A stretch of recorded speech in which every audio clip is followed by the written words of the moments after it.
ఒక పెద్ద ఆయన ఉంటారండి, ఆయన సైకిల్ మీద బట్టలు అమ్ముకుంటూ బ్రతుకుతారు. చాలా వయసు అయిపోయింది ఆయనకి.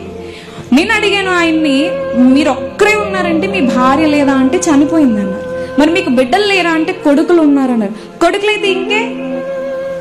కొడుకులైతే సంపాదిస్తారు, కొడుకులైతే వాళ్ళకి ఆంక్షలు ఉండవు, ఇంకే మీరు వెళ్ళిపోవచ్చు కదా అన్నాను.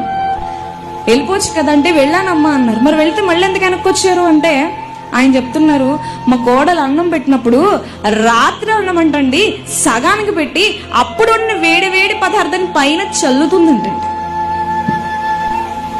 పైన ఏం చేస్తుంది? పైన చల్లుతుందంటండి.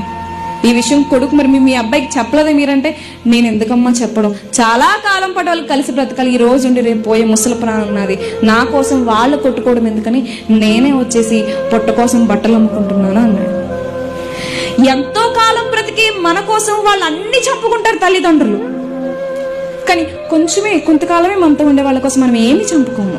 అంటే నా తల్లిదండ్రులు చూడకపోతే నేను నీ తల్లిదండ్రులు చూడడం, నీ తల్లిదండ్రులు అలా ఒకరికొకరు వాదించుకుని మొత్తానికి ఏం చేస్తున్నారు తెలుసండి, వృద్ధాశ్రమాల్ని పెంచుతున్నారండి, వృద్ధాశ్రమంలోకి వెళ్ళిపోతున్నారు. సరే నీకు నాకు ఒక డీల్ అయితే, నువ్వు నీ తల్లిని చూడక్కర్లేదు, నా తల్లిని చూడక్కర్లేదు, వీళ్ళిద్దరిని కలిపి ఎక్కడేద్దాము, ఆశ్రమంలో వేసేసి నెలకి ఇంత నిచ్చేద్దాము. సత్తు ఉన్నప్పుడు మన కోసమే కష్టపడి